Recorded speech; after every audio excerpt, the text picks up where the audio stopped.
Welcome back to The Source. I'm Bill Makinson. Kinsmen Cornwall Lift-Off is one of the last remaining hot air balloon festivals in Ontario.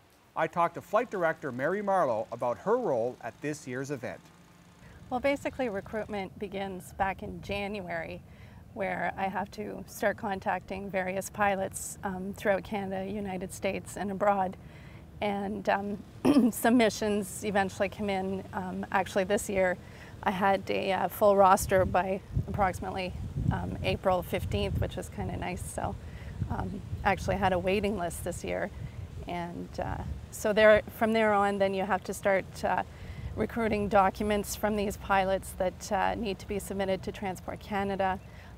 There's also logistics that have to be taken care of with the U.S. Border Patrol, as well as Customs and Immigration, which probably won't be such a huge issue this year, but nonetheless it still has to be taken care of.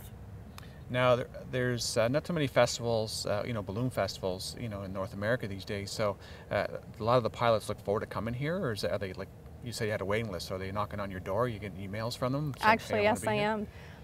Now that we're the last remaining balloon festival in the province of Ontario, the surrounding vicinities definitely want to attend our festival, and even New York State. I've got quite a few from New York State as well. Wow. Now, when the pilots arrive here in Cornwall, you get them into hotels and whatnot, but the days that they have to fly, now they have to actually take their balloon out and out of the basket, and that there's a big process with that. You need a lot of volunteers for that. Oh, absolutely. This year with 27 balloons registered, we're looking at least 55 crew people, volunteer crew people, to help us out.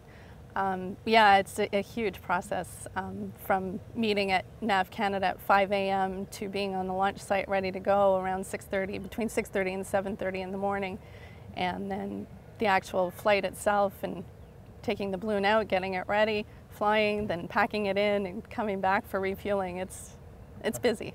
Well, back in the early days of Lift-Off, I was part of a balloon crew, and I helped out, so I know what it's all about. And it's a lot of work, but it's really fun too, just to to follow it and whatnot. Now the balloon launching sites this year, is there any changes in that? We've got an alternate launch site scheduled in Avonmore, actually at Tagway High School. With any possibility of flying into U.S. territory, we're not going to take any chances. We're going to move north of the city, and that way it gives optimum field landing spots for the pilots. So is there any last minute things to do before this festival takes off, I guess? Yeah, there always is last minute things to do. Actually, my submissions for Transport Canada is coming to a close, so this is my crazy time this past week, is gathering missing documents, and also scrambling because we had a weatherman, and now I'm kind of scrambling to find a weatherman, and there's always last minute fires to put out, but it's all going to be good in the long run. Well, it looks like your team has done a great job so far, so congratulations, and let's hope for some beautiful weather, and everybody's looking forward for these balloons to take off, so thank you very much. Thank you.